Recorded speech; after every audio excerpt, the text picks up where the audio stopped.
산뜻한 봄바람과 함께 찾아온 오늘의 주인공 해조류.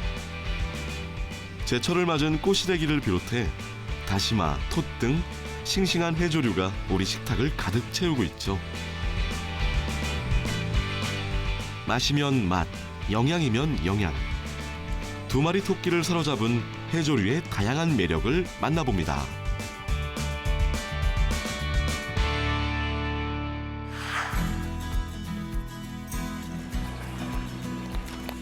바다의 깊은 향을 풍미할 수 있어 많은 이들의 사랑을 받는 해조류. 청정 바다를 자랑하는 장흥 노력도에도 반가운 해조류 손님이 찾아왔습니다. 부지런히 움직이는 자에게 선물을 내어주는 바다이다 보니 이곳의 어민들은 해가 뜨자마자 곧바로 바다로 향하기 바쁩니다. 지금 시간대는 현재 시간은 6시 좀 넘었는데 이 시간대도 지금 한창 작업이 한창 진행 중입니다. 바다 날씨라는 게 시시때때로 바뀌다 보니 일찍 서둘 수밖에 없고 요즘 날씨 같은 경우 오후가 되면은 바람이 많이 불어가지고 작업하는데 난감합니다. 최대한 오전에 작업을 끝내야지 이 물건들이 공장에 들어가서 제2차 가공을 할 수 있습니다.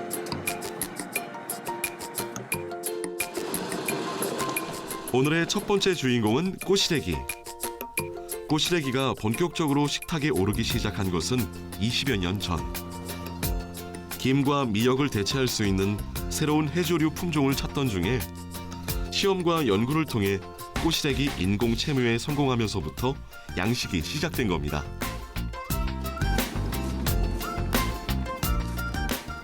꼬시래기 종묘학교는 저희들이 미역장 세트에서 10월 말경에 채취를 합니다. 채취를 해서 그거를 11월 중순부터 시설을 들어갑니다. 미역이나 다시마 같은 경우에는 종묘라고 해가지고 별도로 양식 과정은 거치지 않습니까? 종묘로 씨앗을 만들기 위해서. 근데 꼬시래기는 씨앗을 만드는 과정이 자연에서 바로 획득하는 거죠.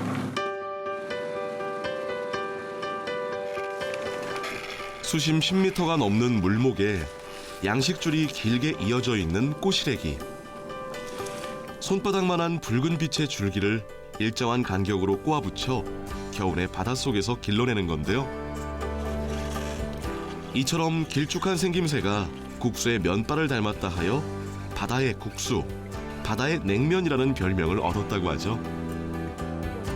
꼬시래기는 저희들이 흔히 말하는 것처럼 라면이나 국수처럼 면발처럼 생겼습니다.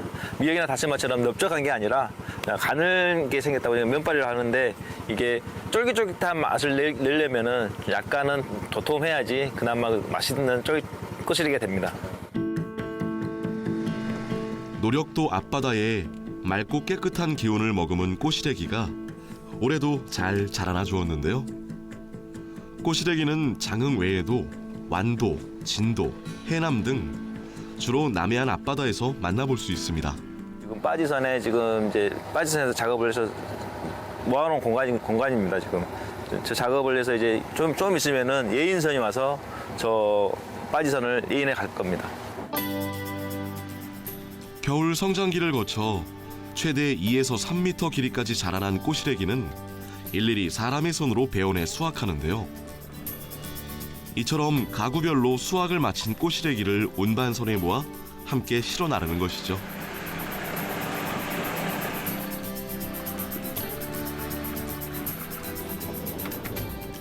바다가 좋고 햇볕이 좋아 해조류가 잘 자라난다는 장흥 앞바다.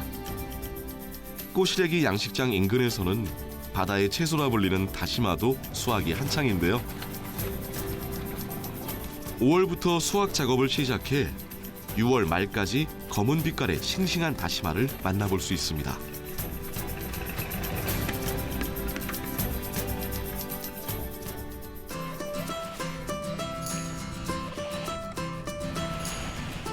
다음 해조류를 만나볼 곳은 진도 관매도. 해마다 꽃이 피는 봄이 되면 바다의 불로초라 불리는 자연산 톳도 함께 만나볼 수 있습니다. 바닷속 갯바위에 잠겨있던 톳이 그 모습을 드러내 보이게 되면 섬 안악들은 바구니를 들고 갯가로 나와 톳을 따내기에 여념이 없죠.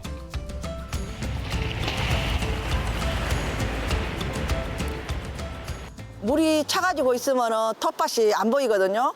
그러니까 이렇게 물이 빠지면 텃밭이 보일 때 그럴 때 톳을 채취해야 돼요. 톳은 마디가 퉁퉁한 원뿔형의 모양으로 씹었을 때 독특한 식감을 자랑합니다. 해마다 톳 수확철이 되면 허리 필 새 없이 작업해 육지로 보내는데요. 섬 주민들의 주머니를 두둑하게 해주는 효자 노릇을 제대로 하고 있죠. 옛날에는 봄나물로만 먹었거든요. 근데 지금은 여기 완전히 이것이 우리 동네 수입이에요. 톳이 금값이에요. 해조류 종류들이 성인병도 좋고 모든 만병에 다 좋다고 하니까 인기가 상당히 많아요. 없어서 못 팔 정도로.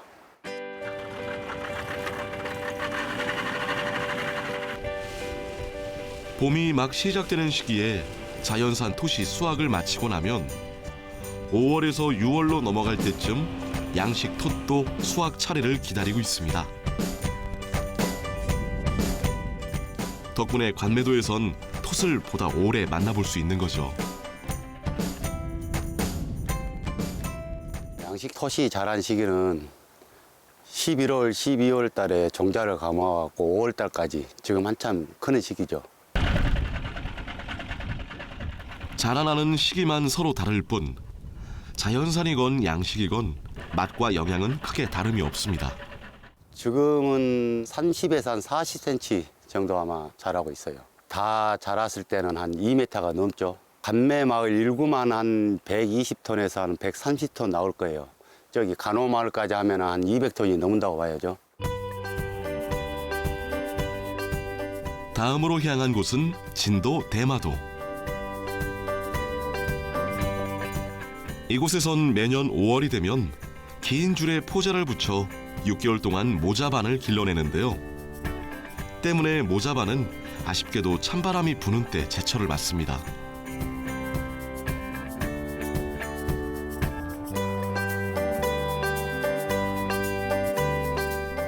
깨끗한 바다에서 영양분을 듬뿍 머금고 자라난 모자반.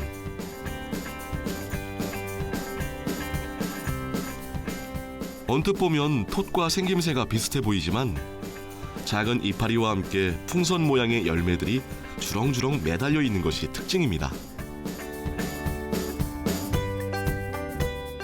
이 모자반 같은 경우는 한 3, 4m까지 커요. 모자반은 이 포자를 감아요. 포자를 감아가지고 이제 5월 중순에서 6월 중순까지 포자를 감아줘요. 감아주면 이제 한 6월 말부터는 이게 조금씩 커요. 이게 그 전까지는 안 크고 있어요. 그러다가 포자를 감고 보통 보면 6월 말에서 7월 달부터 이렇게 커요. 이게 크면서 9월 달에는 이제 찬바람이 불지 않습니까? 그럼 급격하게 커요. 그래서 한 10월 달 이르면은 10월 달부터 채취를 하죠. 수온에 민감해 양식이 어렵다는 모자반은 전남 지역에서도 진도에서 유일하게 모자반 양식이 이루어지고 있는데요. 진도에서도 모자반 양식이 가장 많이 이루어지고 있다는 조도면 앞바다가 모자반이 자라나기 최적의 수온을 가진 곳이라 할 수 있겠죠.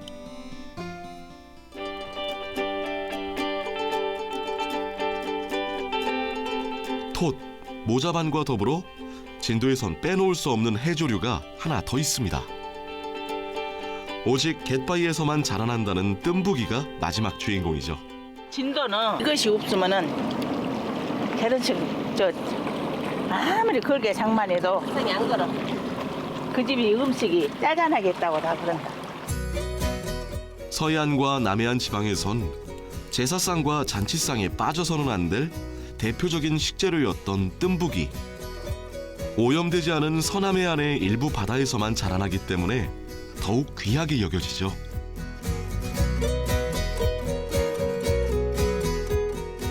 깊은 바다의 향을 머금고 올라온 모자반과 뜸부기. 언뜻 보면 비슷해 보이지만 톡톡 터지는 식감인 모자반과는 달리 뜸부기는 씹을수록 고소함이 더해집니다. 패서 무쳐 먹고 또 몰래서 국도 끓여 먹으려면 끓여 먹고 그게 또 배를 다 해먹는 음식은. 끓는 물에 살짝 데쳐서 요리해 먹는 모자반과 뜸부기. 뜸부기는 고소함을 더해줄 들깨가루를 넣고 함께 볶아줍니다. 초와 함께 무쳐낸 모자반 초무침은 모자반 특유의 톡톡 튀는 식감과 잘 어우러지죠.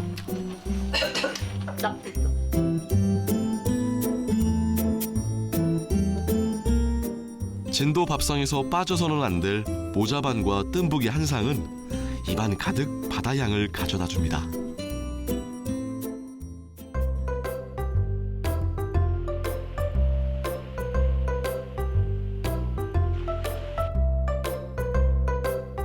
톳의 향과 식감을 살린 다양한 요리들도 만나볼 수 있습니다. 톳 부침개, 톳 튀김, 톳 칼국수 등 깨끗하고 싱싱한 톳에 섬 안악들의 손맛이 더해져 맛있는 한상이 차려지게 되는데요. 우리 밥상에서 다양한 재료들과 어우러져 감초 역할을 톡톡히 해내고 있죠. 소스로 부침개도 하고 나물에서도 잡수고 밥도 해서 잡수고 여러 가지 다 필요해요. 덫이 그렇게 사는 게 좋다요. 덫이 일부러 수출하고요. 자산 어보에서도 토이체라 기록되며 맛이 담담하고 산뜻하여 삶아 먹기 좋다라고 기록되어 있는데요. 이처럼 끓는 물에 데쳐내 주로 나물로 무쳐 먹었다고 합니다. 원래 톳은 콩나물하고 같이 이렇게 해야 저가 맞아요. 이렇게 해가지고 밥에서 먹으면 얼마나 맛있는지 몰라요.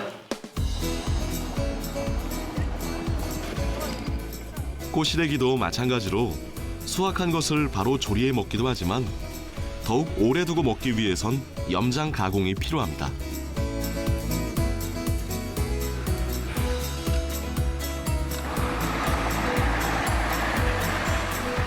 당일 수확된 꼬시래기는 곧바로 인근 가공장으로 모여지게 되는데요. 꼬시래기는 특유의 떫은 맛을 내고 맛과 색이 쉽게 변질되기 때문에 수확 후 뜨거운 물에 삶아준 뒤 소금에 살짝 절여 보관하는 것이 좋습니다.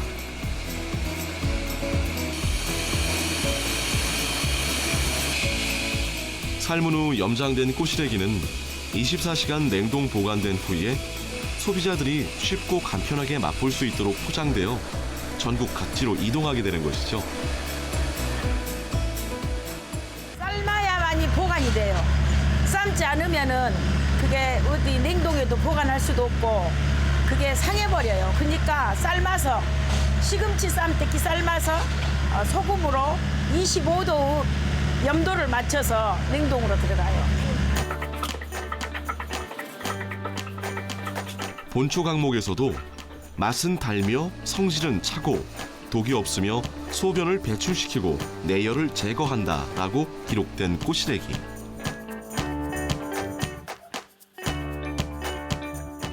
이처럼 꼬시래기는 맛은 물론 건강까지 책임지는 든든한 식재료로서 그 존재감을 확실히 하고 있죠.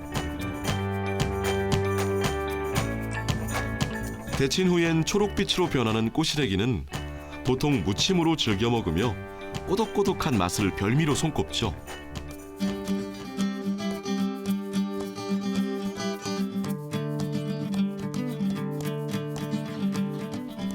꼬시래기라고 하면 아직 낯선 해조리로 생각하는 사람이 많지만 회무침, 물회, 비빔밥 등에 활용되며 누구나 한 번쯤은 먹어봤을 법한 친숙한 식재료이죠.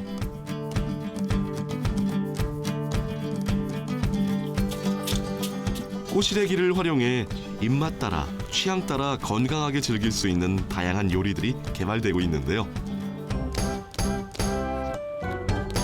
꼬시래기와 함께 각종 채소, 시원한 육수, 다양한 해조류를 넣고 함께 먹는 해초 냉면은 바다의 건강함을 가득 담아냈습니다.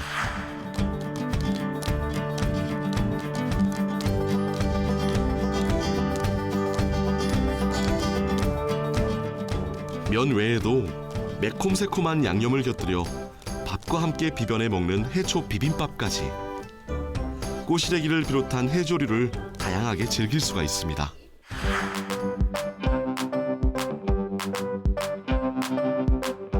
바다의 향을 듬뿍 담아낸 건강 한 그릇. 맛도 좋고 건강에도 좋은 해조류와 함께하면 어떨까요?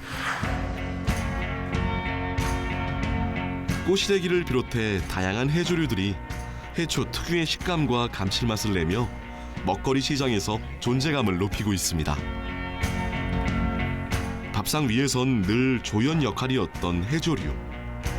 신선한 제철 바다의 향을 가져다주며 이제는 당당히 식탁 위의 주인공으로 거듭난 해조류의 무궁무진한 가능성을 기대해봅니다.